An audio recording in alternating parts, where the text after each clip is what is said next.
Hello friends, good morning. कैसे हैं आप लोग? तो स्वागत है आप सभी का teaching at the rate easy में। तो आज हम डिस्कस करने वाले हैं हेरिडिटी एंड इन्वायरमेंट, आनुवंशिकता एवं पर्यावरण या वातावरण भी बोल सकते हैं।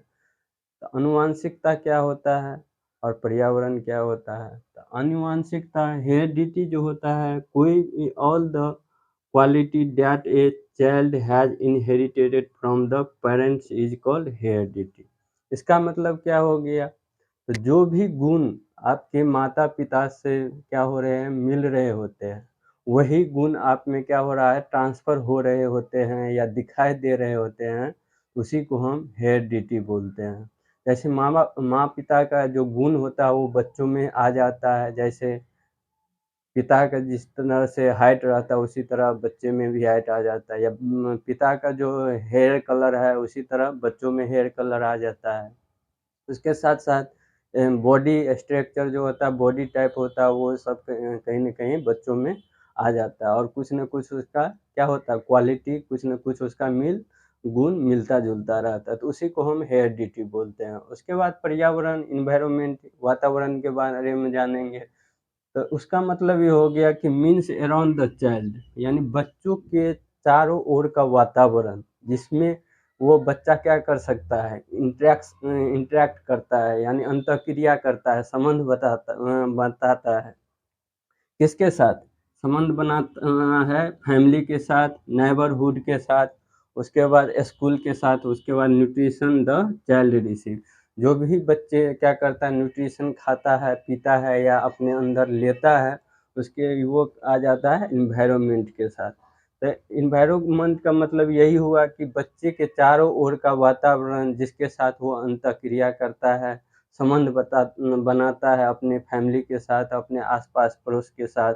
उसके बाद स्कूल में जो सीख रहे होते हैं, अपने समाज में जो सीख रहे होते हैं, समाज के द्वारा जो बनाया गया है संस्कृति या जो भी सभ्यता है, उसके द्वारा जो बनाया गया कल्चर है, उसको हम क्या कर रहे होते हैं, सीख रहे होते हैं। जैसे बच्चे अपने पिता या मम्मी या किसी अदर को क्या करता है, नमस्ते कराना सिखाता है। वो कहीं न कहीं क्या है, रीति-रिवाज है, कल्चर है।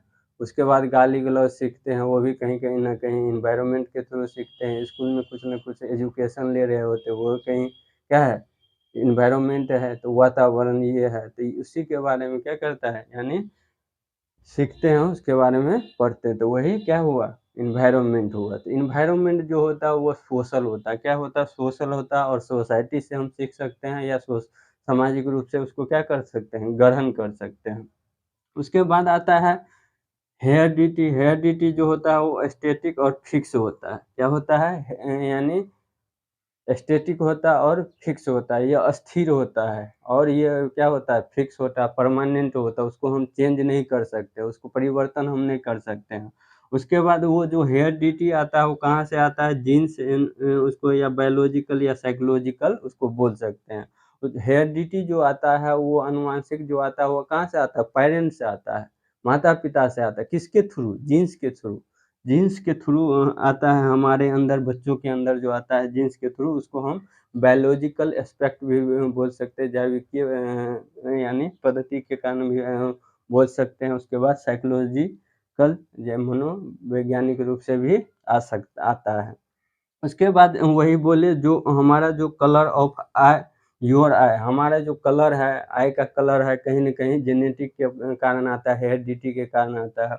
उसके बाद हेयर टाइप है, जैसे पिता का अगर लंबा बाल है तो बच्चों में भी लंबा बाल आएगा। अगर पिता में अगर लंबा बाल नहीं, बाल की कमी है, तो बच्चों में ही यानी बाल की मात्रा बहुत कम देखने को मिलती है। अगर पापा का हाइट कम है, माँ-बाप का अगर हाइट कम है, तो बच्चे का भी हाइट क्या होता है, कम आता है। तो वो कहीं न कहीं जेनेटिक रूप से वो आती है। और बॉडी टाइप स्ट्रक्चर भी उसी अनुसार आता है, जिस अनुसार पेरेंट्स का रहता है, उसी अनुसार बॉडी टाइप। उसके बाद वॉइस इंटेलिजेंस आईक्यू, अगर पेरेंट्स का, मम्मी-पापा का वॉइस इंटेलिजेंस अच्छा है, आईक्यू लेवल अच्छा है, तो बच्चों में ऑटोमेटिक क्या होगा, आईक्यू लेवल अच्छा होगा। तो उसी के बारे में क्या है, हेरिडिटी बताती है। उसके बाद हेरिडिटी ट्रेट्स आर इनेट, या इसका मतलब ये हो गया कि हेरिडिटी का जो लक्षण है, आनुवांशिक का लक्षण जो होता है, ट्रेट्स का मतलब लक्षण।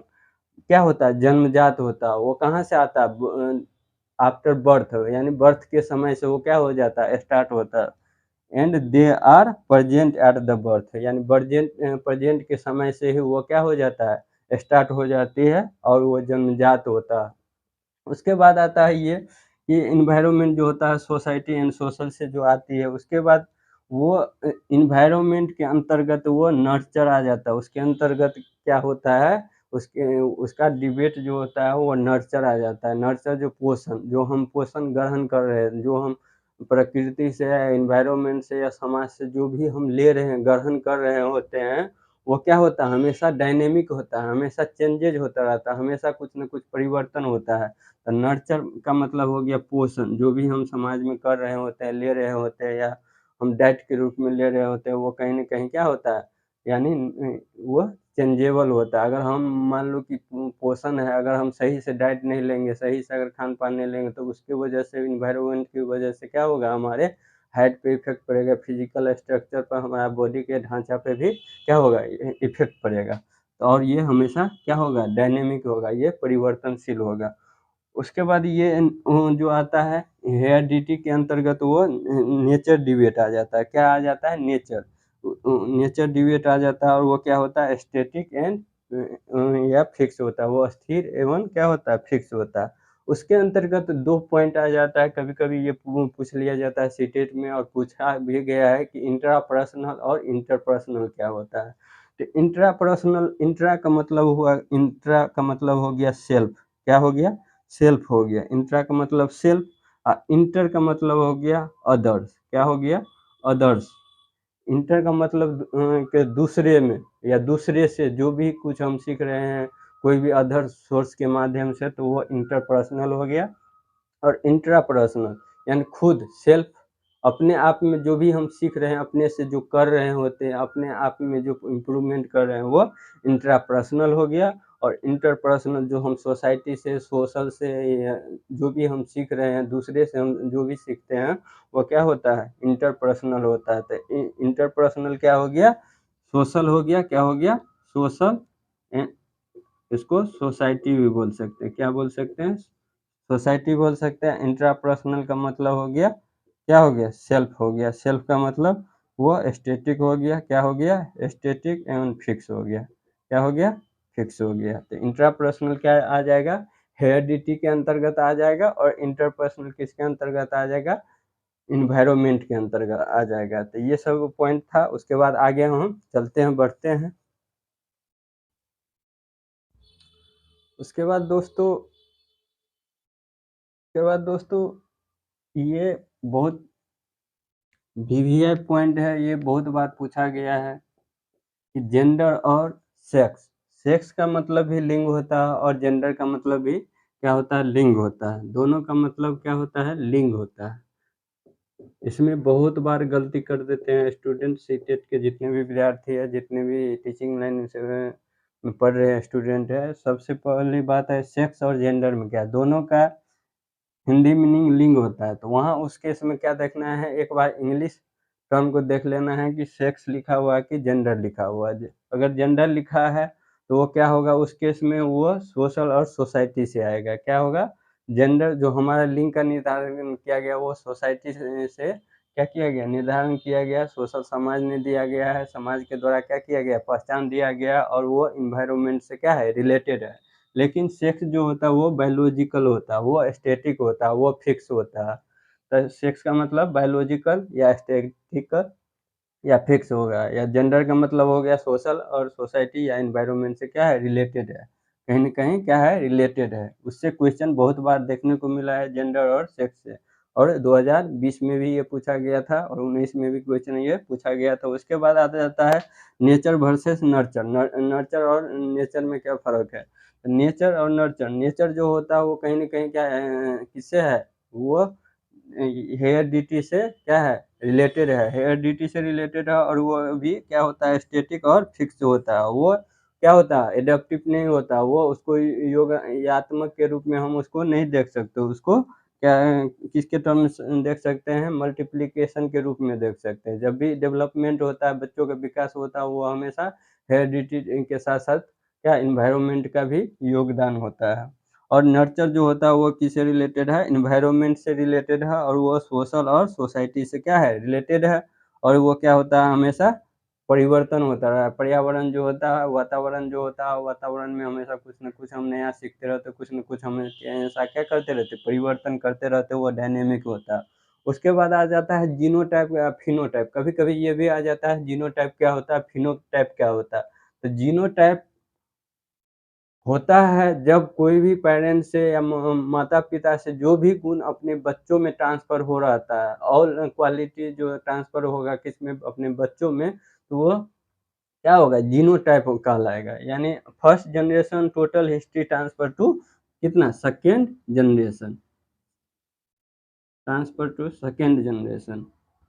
एक जनरेशन से दूसरे जनरेशन में जितनी भी क्वालिटी है क्या होगा, ट्रांसफ़र होगा, जो भी गुण माँ-बाप में होगा वही बच्चों में के प्रति पाया जाएगा, तो वो जीनोटाइप होगा। लेकिन फिनोटाइप जो होता है, फर्स्ट जनरेशन टू क्या, second generation some disease come from same them. यानी इसका मतलब ये हो गया कि फर्स्ट से सेकंड जनरेशन में जब ट्रांसफ़र होता रहता है, जो माँ-बाप का गुण है, लेकिन बच्चों में कभी-कभी ऐसा है नहीं पाया जाता है। हो सकता है जो माँ-बाप में गुण नहीं रहता है, वो बच्चों में क्या किया जाता है, पाया जाता है, कभी-कभार देखने को मिल जाता है। मान लो कि अगर माँ-बाप में कोई तरह का बीमारी उत्पन्न नहीं होता, लेकिन कभी-कभी देखने को बच्चों में मिल जाता है कि बीमारी उत्पन्न हो गया है।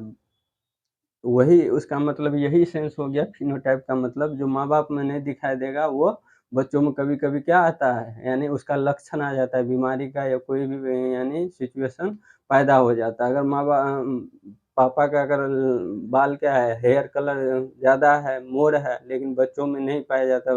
बच्चा जब जन्म लेता है तो वो पूरा तरह से सपाटा रहता है, तो कहीं-कहीं क्या वो देखने को मिल जाता है। कभी-कभी बीमारी का भयंकर बीमारी जो होता है वो देखने को मिल जाता है। मम्मी-पापा क्या रहता है, स्वस्थ रहता है, लेकिन बच्चे जब जन्म लेता है वो कहीं न कहीं आर्थिक रूप से कमज़ोर होता है, और बहुत सारे बीमारियों से वो क्षतिग्रस्त रहता है। तो वो क्या होता है, फिनोटाइप होता है। जो गुण माँ-बाप में नहीं होगा वो बच्चों में जब आ जाएगा, कभी-कभी देखने को मिल जाता है जेनेटिकली, तो वो फिनोटाइप कहलाएगा। उससे पहले भी हम पढ़ा है कि इंटरपर्सनल, इंट्रापर्सनल और इंटरपर्सनल। तो इंटरपर्सनल किससे रिलेटेड है, सोशल से। किससे, सोशल से रिलेटेड है, सामाजिक से। इंट्रापर्सनल किससे रिलेटेड है, हेरेडिटी से। किससे, हेरेडिटी से। और ये इंट्रा का मतलब होता है सेल्फ में, जो भी हम खुद डिसीजन लेते, कुछ सीख रहे होते, अपने आप में देख रहे होते अपने आप को, तो वो इंट्रापर्सनल हो गया। और इंटरपर्सन जो दूसरे से समाज से जो सीख रहे होते हैं, सोशल से, वो इंटरपर्सनल कहलाएगा। ये सब बहुत ज़्यादा इम्पोर्टेंट पॉइंट है, बहुत बार पूछा गया जीनोटाइप, फिनोटाइप। कभी इससे इंट्रापर्सनल आ जाता है, कभी इंटरपर्सनल आ जाता है, कभी नेचर नर्चर, कभी ये समझ में नहीं आता है। सबसे ज़्यादा तो वो जेंडर और सेक्स, जेंडर का भी सोशल दे देगा, कभी ये बायोलॉजिकल दे देगा, तो उस टर्म को सबसे ज़्यादा ध्यान में रखना है, इस पॉइंट को सबसे ज़्यादा ध्यान में रखना है। उसके बाद आगे हम चलते हैं। उसके बाद कभी-कभी ये पूछ ली जाती है कि ज़ायगोट क्या होता है? ज़ायगोट के बारे में क्या जानते हैं? तो ज़ायगोट जो बनता है, ज़ायगोट का जो फ़ॉर्मेशन होता है मेल और यानी फीमेल के जर्म से, यानी सेल से बनता है, और उसका फ़ॉर्मेशन होता है फर्टिलाइज़ेशन एग के द्वारा क्या होता है, बनता है। उसी को हम ज़ायगोट बोलते हैं। At the time of conception the union of male and female germ cell causes fertilization of the ovum. Ovum का मतलब हो गया क्या? डिम्ब। डिम्ब बोल सकते हैं। ज़ायगोट का मतलब हम युग्मनज बोल सकते हैं, युग्मनज बोल सकते हैं, युग्मनज। तो यानी कंसेप्शन के दौरान, धारण के दौरान जो मेल और फीमेल का क्या होता है, यूनियन होता है, संगठन होता है जर्म सेल के रूप में, और फर्टिलाइजेशन ऑफ ओवम, उस समय क्या होता है, फर्टिलाइजेशन होता है ओवम का, डिम्ब का फर्टिलाइजेशन होता है। यही फर्टिलाइजेशन क्या कहलाता है, ज़ायगोट कहलाता है, ज़ायगोट कहलाता है। ज़ायगोट में कितने क्रोमोसोम्स होते हैं, 46 क्रोमोसोम्स होते हैं। कितने क्रोमोसोम्स होते हैं, 46। उसके अंतर्गत क्या होता है, 23rd पेयर क्रोमोसोम्स होगा। तो उसके अंतर्गत जो XX फीमेल क्रोमोसोम्स होता है, और XY मेल क्रोमोसोम्स होता है। तो XY जो मेल क्रोमोसोम्स होता है वो उसमें किस में होता है, फादर में होता है, किस में होता है, फादर्स में होता है। इसमें होता है फादर्स में, XX फीमेल क्रोमोसोम वो मदर में होता है, मदर्स में होता है। जब भी लड़की होगी या गर्ल्स का जन्म होगा तो वो कौन सा होगा, XX क्या होगा, क्रोमोसोम्स होगा, XX होगा। और जब बॉयज का जन्म होगा तो वो XY क्रोमोसोम्स कहलाएगा। कभी कभी ये भी क्वेश्चन में आ जाता है कि जब लड़की का जन्म होगा तो वो कौन सा क्रोमोसोम्स होगा, XX क्रोमोसोम्स होगा या XY क्रोमोसोम्स होगा या बोथ होगा या इनमें से कोई नहीं होगा। तो XX जब गर्ल्स का जन्म होगा तो XX क्रोमोसोम्स होगा और बॉय का जन्म होगा तो XY क्रोमोसोम्स होगा। उसके अंतर्गत फिर आ जाता है जब 46 क्रोमोसोम्स है तो कितना 23 पेयर्स क्रोमोसोम्स हो गया। तो 20 पेयर क्रोमोसोम्स को ही हम क्या बोलते हैं, सेक्स क्रोमोसोम्स बोलते हैं। क्या बोलते हैं, सेक्स क्रोमोसोम्स बोलते हैं। 23 या 23वां पेयर जो होगा वो सेक्स क्रोमोसोम्स होगा। और जो 22 पेयर जो होगा वो सेम होगा। इतना 22 पेयर जो होगा वो हमेशा सेम पेयर होगा, सेम क्रोमोसोम्स होगा। तो 22वां पेयर जो होगा वो सेम होगा, उसको हम ऑटोसोमस कहते हैं। क्या बोलते हैं, ऑटोसोमस कहलाएंगे। उससे भी क्वेश्चंस बहुत बार आ चुका है ये। 23rd पेयर सेक्स क्रोमोसोम्स कहलाएगा और 22वां पेयर जो होगा वो ऑटोसोम्स कहलाएगा। उसके बाद आता है ट्राइसोमी। ट्राइसोमी का मतलब 21वां क्रोमोसोम्स। 21वां क्रोमोसोम्स जो होगा वो क्या होगा, ट्राइसोमी कहलाएगा। क्या होगा, ट्राइसोमी कहलाएगा। डाउन सिंड्रोम, यानी कभी कभी ये भी क्वेश्चन पूछ लिया जाता है, डाउन सिंड्रोम इसका मतलब एक्स्ट्रा जेनेटिक मेंटल प्रोड्यूस। जो माँ बाप में गुण नहीं होता, कभी कभी ये होता है कि पापा का क्या हो, फेस अलग हो, गोरा हो, थोड़ा लंबी हो, लेकिन बच्चे का जो होता है फ्लैट हो जाता है। मान लो कि कम एज में ज़्यादा एज दिखना, अगर 10 साल का है तो लगेगा 20 साल का दिख रहा है, या 30 साल का फ्लाइट फेसेज के रूप में दिखेगा। तो वो किसके रूप में आ जाएगा, वो 21वां क्रोमोसोम्स के रूप में आ जाएगा। उसको हम ट्राइसोमी बोलेंगे। उसके बाद कभी कभी ये पूछ लेता है identical and fraternal twins. Zygote के अंदर ही आ जाता है आइडेंटिकल ट्विंस या फ्रेटर्नल ट्विंस। आइडेंटिकल ट्विंस क्या होता है, उसके बाद फ्रेटर्नल ट्विंस क्या होता है। तो आइडेंटिकल ट्विंस का मतलब हो गया development from one ovum. One ovum का मतलब क्या होगा, एक एग और वन स्पर्म से क्या होगा, ओवम का निर्माण होगा। उसी को हम क्या बोल सकते हैं, प्लेजेंटा भी बोल सकते हैं। और वो उसको हम क्या बोलेंगे, मोनोजाइगोट बोलेगा, और या सेम प्लेजेंटा बोलेंगे। आइडेंटिटी का मतलब सेम हुआ। इसके बाद फ्रेटर्नल ट्विंस हो गया, वो arises from generation of two separate ovum. दो अलग अलग ओवम से क्या होगा, फ्रेटर्नल ट्विंस का निर्माण होगा, जिसमें से क्या होगा, 2 एग रहेगा, 2 स्पर्म होगा। दो अलग अलग स्पर्म होगा और दो क्या होगा, अलग अलग एग होगा, जिसको हम क्या बोलेंगे, डाइजैगोट बोल सकते हैं। उसके बाद सेपरेट प्लेजेंटा भी बोल सकते हैं। तो कहेगा सेपरेट प्लेजेंटा में कितने स्पर्म और कितने एग का निर्माण होता है, तो 2 एग और 2 स्पर्म का होता है। उसको हम डाइजोगेट के भी नाम से जाना जा सकता है। कभी कभी ये भी आइडेंटिकल ट्विंस क्या होता है, फ्रेटर्नल ट्विंस क्या होता है, उसके बारे में कभी कभी पूछ लेता है, तो उसका भी जानकारी होना चाहिए। उसके बाद हम आगे चलते हैं, इन्वायरमेंटल फैक्टर ऑफ डेवलपमेंट, यानी पर्यावरण का इफेक्ट क्या पड़ेगा विकास के ऊपर, तो उसको हम चर्चा करेंगे। अब आता है दोस्तों law of heredity. Law of heredity क्या होता है, तो वो लॉ ऑफ हेरिडिटी जो होता है वो किसके द्वारा दिया गया है, जॉन ग्रीगर मेंडल के द्वारा दिया गया है। और जॉन ग्रीगर मेंडल कितने नियम दिया था हेरिडिटी के बारे में, 3 नियम दिया था। कितने दिया था, 3 लॉ ऑफ हेरिडिटी के बारे में, अनुवांशिकता के बारे में 3 नियम दिया था। तो 3 नियम कौन कौन सा है। पहला जो नियम है कौन है, लॉ ऑफ रिजम्बलेंस या सेग्रीगेशन। लॉ ऑफ रिजम्बलेंस का मतलब क्या है, सेग्रीगेशन का मतलब कि जिस प्रकार जो पेरेंट्स होगा वैसा ही जब उसका बच्चा होगा तो उसी को हम क्या बोलेंगे, रिजम्बलेंस बोलेंगे, या उसको क्या बोलेंगे, सेग्रीगेशन बोल सकते हैं। जिस प्रकार माता पिता में गुण होगा, जैसा बिहेव होगा, अगर वैसा ही बच्चा में बिहेव होगा। अगर बच्चा क्या है, माता पिता अगर टॉल है, लंबा है, तो बच्चा भी लंबा होगा। अगर डार्क है, माता पिता पेरेंट्स अगर डार्क है तो बच्चा भी डार्क होगा, सांवला होगा। तो वो क्या कहलाएगा, रिजम्बलेंस कहलाएगा, सेग्रीगेशन कहलाएगा। This means that parents so are their parents, इसका मतलब यही हुआ कि जिस पर जैसा माता पिता वैसा उसका बच्चा। तो पेरेंट्स स्टेचर, स्टेचर का मतलब क्या हुआ, कद, हाइट।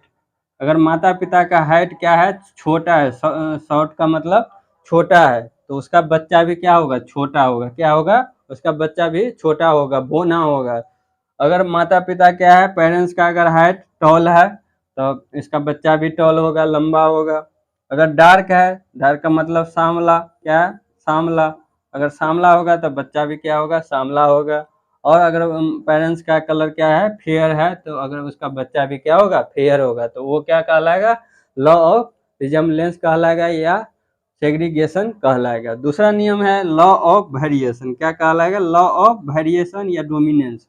उसका मतलब है भिन्नता का नियम।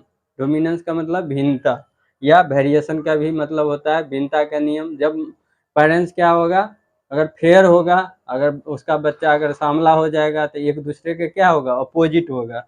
इसका मतलब यही है, this means that parent colour, माता पिता का कलर, फॉर्म, उसका रंग रूप, उसका स्टेचर, कद, उसका हाइट ऑफ द पेरेंट्स, माता पिता, the children are not like them, माता पिता के जैसा उसका बच्चा का नहीं होगा, सेम नहीं होगा, तो वो क्या कहलाएगा, लॉ ऑफ वेरिएशन या डोमिनेंस उसको हम बोल सकते हैं।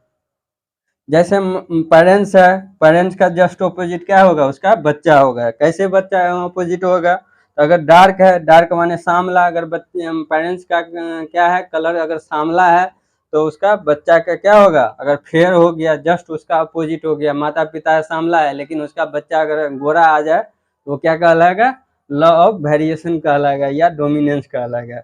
अगर बच्चा के पेरेंट्स क्या है, गोरा है, तो उसका बच्चा क्या आएगा, सांवला आ जाएगा, तो जस्ट उसका एक दूसरे का अपोजिट है।